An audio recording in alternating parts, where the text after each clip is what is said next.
മണ്ഡല പുനർനിർണയത്തിനെതിരെ മുഖ്യമന്ത്രി പിണറായി വിജയൻ. സോഷ്യൽ മീഡിയയിലൂടെയാണ് മുഖ്യമന്ത്രി പിണറായി വിജയൻ തൻ്റെ നിലപാട് വ്യക്തമാക്കിയത്. മണ്ഡല പുനർനിർണയം എന്ന പേരിൽ കേന്ദ്രം നടത്താൻ ശ്രമിക്കുന്നത് സാധാരണ ഭരണപരിഷ്കാരം എന്ന നിലയിൽ ചുരുക്കി കാണാനാവില്ലെന്നും അത് രാജ്യത്തിൻ്റെ ഫെഡറൽ സംവിധാനത്തെ തന്നെ അട്ടിമറിക്കാനുള്ള നീക്കമാണെന്നും മുഖ്യമന്ത്രി പറഞ്ഞു. ജനസംഖ്യയുടെ പേരിൽ ഉത്തരേന്ത്യൻ സംസ്ഥാനങ്ങളിലെ രാഷ്ട്രീയാധിപത്യം ലോക്സഭാ സീറ്റുകളാക്കി മാറ്റി അധികാരം ദീർഘകാലത്തേക്ക് ഉറപ്പിക്കാൻ വേണ്ടിയാണ് ഇതെന്ന സംശയം വ്യാപകമാണ്. ഇതിൻ്റെ നേരിട്ടുള്ള ആഘാതം കേരളം പോലുള്ള സംസ്ഥാനങ്ങൾക്കാണ്.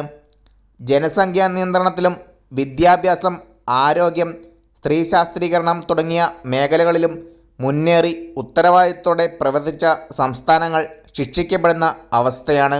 കുറഞ്ഞ പ്രാതിനിധ്യവും കുറഞ്ഞ വിഹിതവും എന്നത് ഒരു ന്യായമായ ഫെഡറൽ ക്രമമല്ല. ജനസംഖ്യ നിയന്ത്രിച്ചാൽ നഷ്ടവും നിയന്ത്രിക്കാതിരുന്നാൽ നേട്ടവുമെന്ന സന്ദേശം രാജ്യത്തിൻ്റെ ജനാധിപത്യത്തിൻ്റെ ദിശയായി മാറുന്നത് അപകടകരമാണെന്നും മുഖ്യമന്ത്രി പറഞ്ഞു.